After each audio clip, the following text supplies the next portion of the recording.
Hallo Freunde, schön aufgepasst, hier kommt der SpieleBlog zu euch nach Haus. Hallo liebe Zuschauer, in diesem Video möchte ich euch MegaCity Oceania vorstellen, welches bei Hub Games erscheinen wird. Quasi zu Beginn hier möchte ich euch die Abläufe ganz kurz erklären anhand von einigen Bildern. Des Weiteren gibt es dann eine Regelerklärung, in dem Fall auf Englisch, da nochmal detailliert mit allen wichtigen Infos, und zum Abschluss gibt es nur so einen Schnellvorlauf, wie wir diese MegaCity errichtet haben. Und das Ganze merkt man doch sehr schnell, es handelt sich natürlich um ein Geschicklichkeitsspiel. Das Material ist Prototyp, ob es die Spielmatte dann geben wird, ist alles noch unsicher, aber es sieht ja quasi schon aus wie das fertige Spiel. Und die Spieler bauen Gebäude auf Tableaus, sind die errichtet gemäß Auftrag, schieben sie diese in die MegaCity rein und erhalten je nach höchster Stadt, höchstem Gebäude, so muss ich sagen, beziehungsweise abhängig von den Auftragskarten natürlich Punkte. Das heißt, die Aktionen würden für unterschiedliche Faktoren verwendet, also Auftragskarten ziehen, Tableaus ziehen, Gebäudeplättchen ziehen oder bauen und dann quasi dann gleich in die MegaCity schieben. Ja, das Ganze ist doch sehr extrem, was jetzt nach Geschicklichkeit aussieht, aber es kam wirklich nie vor, auch bei uns nicht, dass dein Gebäude überhaupt eingestürzt ist. Man glaubt es eigentlich kaum.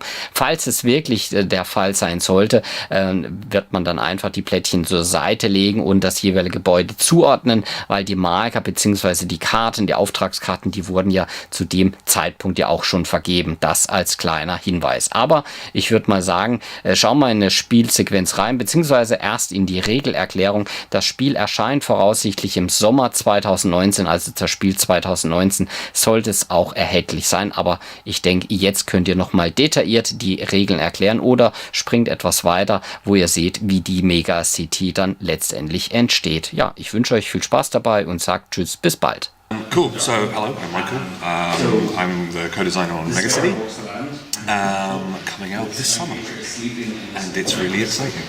So the story behind the game is I wanted to make a city building game where you actually build a city.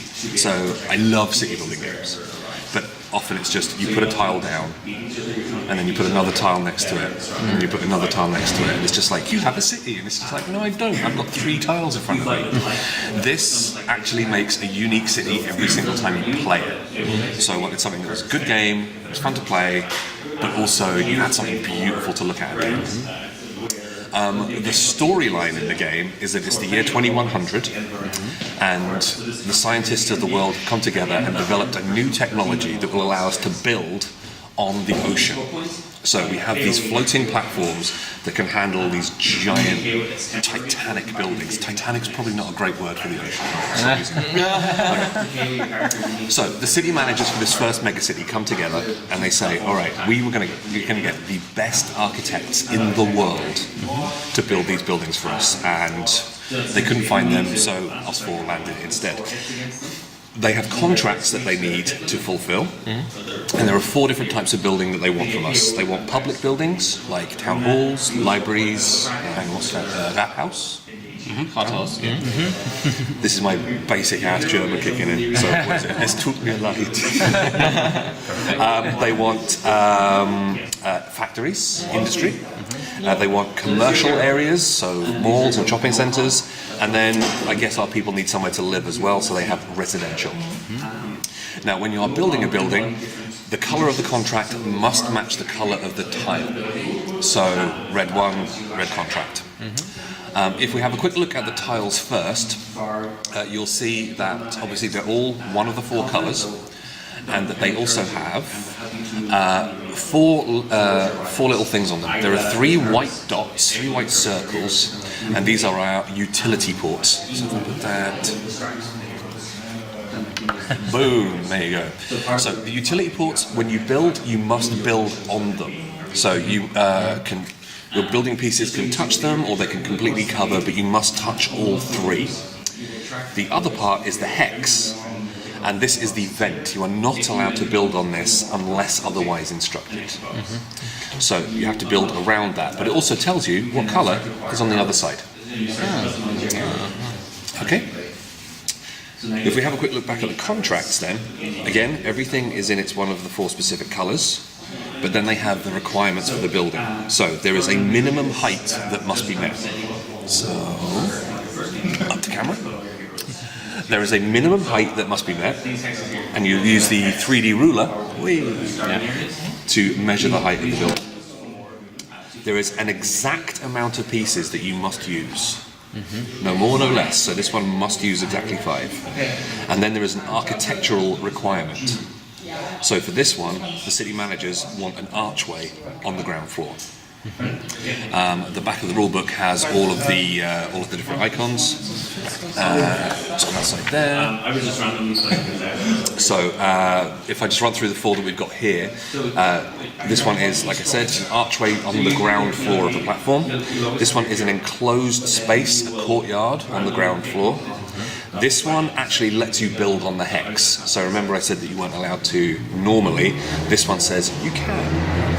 And then this one is a restrictions one, so you're not allowed to use black pieces in the game. So on the subject of pieces, I put 3 of them over there in front of Benny. Benny has all 3 of them, if you want to show them off. There are 3 different materials in the game. We have glass, we have steel, and we have concrete. But again, some buildings will not allow you to use one of these materials. Now, being architects, we're fighting for prestige. This is not a cooperative game, even though we're only building one city in the middle. We will build this one city, but we are going to see who is the best, and we find out who's the best by getting prestige. Prestige points are represented by these little blue icons.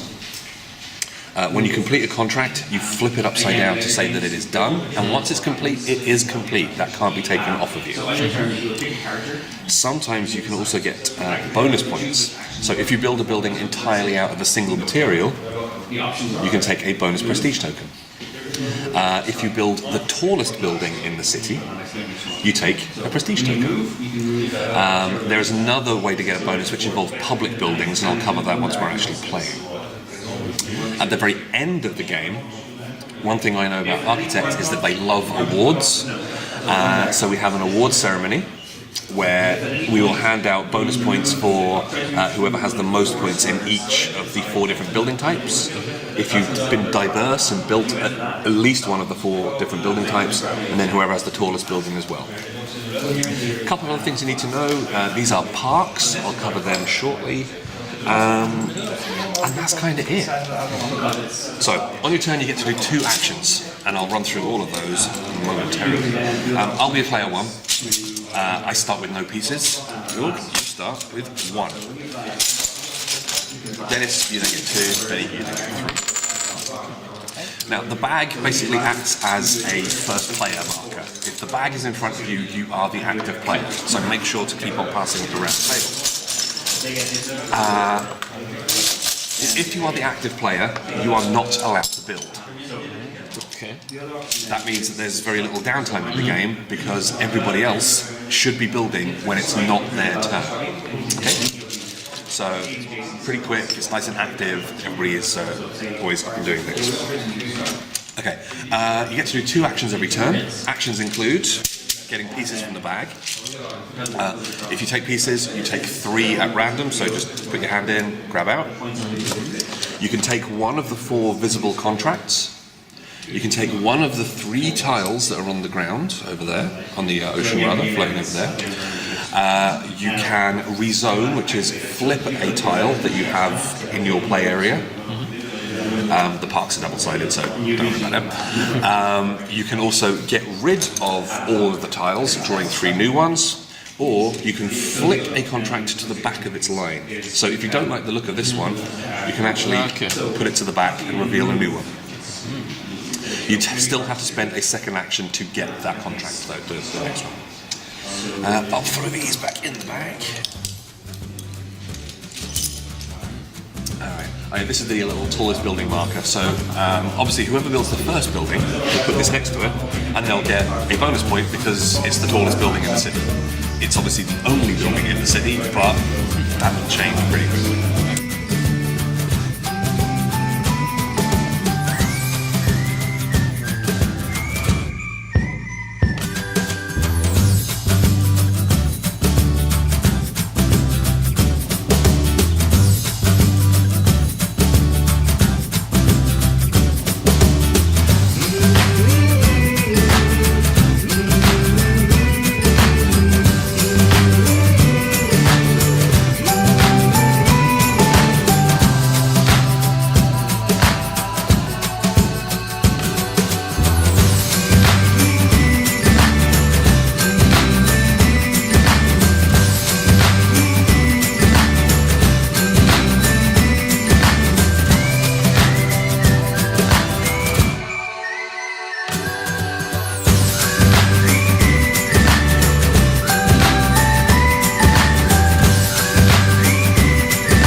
Hallo Freunde, schön aufgepasst, hier kommt der SpieleBlog zu euch nach Haus.